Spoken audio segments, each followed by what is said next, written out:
একদিকে বৃষ্টি আর আরেক দিকে এই হলো সেই জল, ডিভিসির ছাড়া জল। দুর্ভোগ চরমে পানিহাটি থেকে খানাকুল। ছবিটা সর্বত্র এক।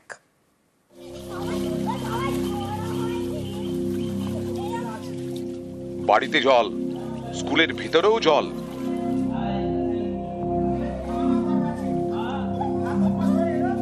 যেদিকে তাকানো যায় সেদিকেই জল। একদিকে বৃষ্টি, আরেকদিকে ডিভিসি। জোড়া ফলায় ভোগান্তি। বৃহস্পতিবারও জল ছেড়েছে ডিভিসি। বৃহস্পতিবার ৫৯,৫০০ কিউসেক জল ছাড়া হয়। মাইথন জলাধার থেকে ৩১,৫০০ কিউসেক এবং পাঞ্চেত থেকে ২৮,০০০ কিউসেক জল ছাড়া হয়। হুগলির খানাকুল, মাসখানেকের ওপর জলে জল। খানাকুলের কামদেবপুর প্রাইমারি স্কুলে জমা জলে ভোগান্তি। দাঁড়িয়ে আছি খানাকুল ২ নম্বর পঞ্চায়েত এলাকার কামদেবপুর প্রাথমিক বিদ্যালয়ে। এভাবেই কিন্তু জল পেরিয়ে স্কুল চালু আছে এবং শিক্ষক থেকে ছাত্রছাত্রীদের এভাবেই এক হাঁটু জল পেরিয়ে স্কুলের দোতলায় উঠতে হচ্ছে। বিগত কয়েকদিন বর্ষার জলমগ্ন, রাস্তা জলমগ্ন হয়ে যাওয়ার জন্য আমরা ওই ফ্যান ভিজেই আসতে হচ্ছে দূর দূরান্ত থেকে আমাদেরকে।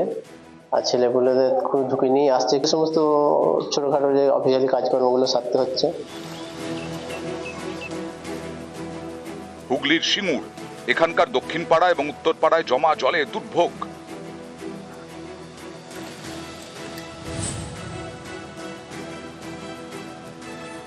উত্তর ২৪ পরগনার পানিহাটি পুরো এলাকা। এখানকার ১৫ নম্বর ওয়ার্ডের বিস্তীর্ণ এলাকায় বৃষ্টির জমা জল।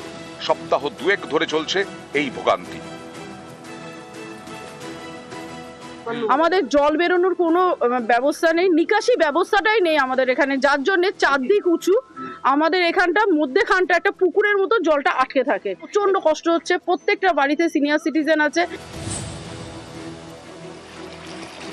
নদিয়ার শান্তিপুর, এখানে টানা বৃষ্টিতে ফুঁসছে ভাগীরথী। চাষের জমিতে নদীর জল। রাস্তায় হাঁটু জল পেরিয়ে যাতায়াত, পদে পদে বিপদ। নৌকা ছাড়া তো যাওয়ার মতো লাইন নেই, এখানে রাস্তা নেই। নৌকা কিরকম সোজা আসতে পারছে না? না না, কত নৌকা ভেসে চলে যাচ্ছে, ওই দূর দিয়ে আসবে, অনেক দূর দিয়ে। অনেক দূর দিয়ে আসবে। মুর্শিদাবাদের কান্দি, এখানেও জলে জল। দ্বারকা নদের জলে প্লাবন পরিস্থিতি হিজলে।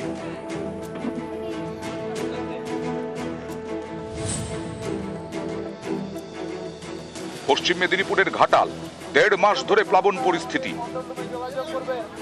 ঘাটালের বেশ কিছু এলাকায় খাবার পৌঁছে দিচ্ছে প্রশাসন। আমাদের বন্যা শুরু থেকে চলছে। আমার অফিসে রান্নাটা হচ্ছে, যেটা খুব বড় করে রান্না হয়, প্রায় ৫-৬ হাজার করে রান্না প্রতিদিন হয়। সেটা ২১ তারিখ থেকে চলছে, আজ অবধি চলছে। তো আমরা চালাবো, যতদিন জল থাকবে ততদিন এই পরিষেবা চালাবো। নিউজ ১৮ বাংলা। টানা বৃষ্টি, ময়ূরাক্ষীতে স্রোত, আর এর জেরে বীরভূমে ভেঙে গেল তিলপাড়া জলাধারে ৪টি পিলার।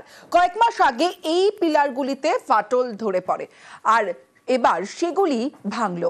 আর এর জেরে তিলপাড়া ব্রিজে গাড়ি চলাচল আপাতত বন্ধ, শুধুমাত্র অ্যাম্বুলেন্স এবং মোটর বাইকে ছাড়।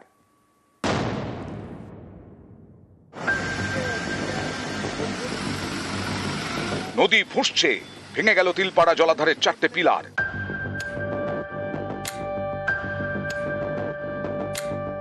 বীরভূমের সিউড়ি, এখানেই ময়ূরাক্ষী নদীর ওপর তিলপাড়া জলাধার। ময়ূরাক্ষীর জলের তোড়ে এবছরের শুরুতেই জলাধারের ৪টি পিলারে ফাটল ধরে। এরই মাঝে গত কয়েকদিন ধরে টানা বৃষ্টি, ময়ূরাক্ষীতে স্রোত আরো বেড়েছে। এর জেরেই বৃহস্পতিবার ভেঙে যায় তিলপাড়া ব্যারাজের ৪টে পিলার।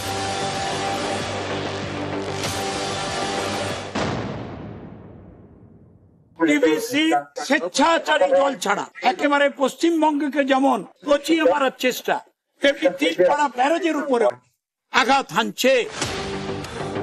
তিলপাড়া ব্যারাজের ওপর রয়েছে ব্রিজ, ১৪ নম্বর জাতীয় সড়ক। একদিকে সিউড়ি, আরেকদিকে রামপুরহাট। প্রতিদিন এ পথে গাড়ির চাপ। জলাধারের ৪টি পিলার ভাঙায় ব্রিজের ওপর দিয়ে আপাতত গাড়ি চলাচল বন্ধ, শুধুমাত্র অ্যাম্বুলেন্স এবং মোটর বাইকে ছাড়। যতগুলো বাইকগুলো চলে এসছে এদেরকে একটু আস্তে আস্তে করে আমরা ক্লিয়ার করে তারপরে ফুলি রেস্ট্রিকশন হবে। বাকি ছোট গাড়ি বগেরা আমরা অ্যালাউ করছি না। আর এটা চলবে যতক্ষণ ইঞ্জিনিয়ার সাহেব যতক্ষণ বলবেন রিপেয়ার চলছে, ততক্ষণ আমাদের রেস্ট্রিকশন চলবে। বড় গাড়ি তো আগে থেকে বন্ধ ছিল, কিন্তু এখন ছোট গাড়িও রেস্ট্রিকশন করা হচ্ছে।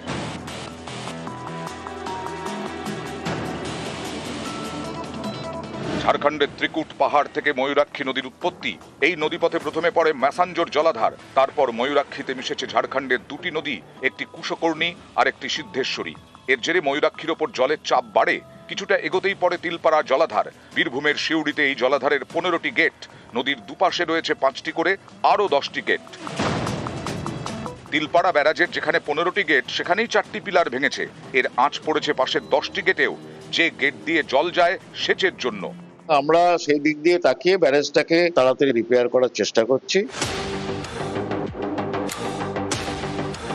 এই যে তিলপাড়া জলাধার, তা যদি ইতিমধ্যে সংস্কার না করা হয় তাহলে কিন্তু পরবর্তীকালে কোনো বড় বিপর্যয় ঘটতে পারে। অর্থাৎ সব দিকটা চিন্তা রেখেই কিন্তু রাজ্য সরকার তার কাজ শুরু করবে বলে মনে করা হচ্ছে। সুপ্রতিম দাস, নিউজ 18 বাংলা, বীরভূম।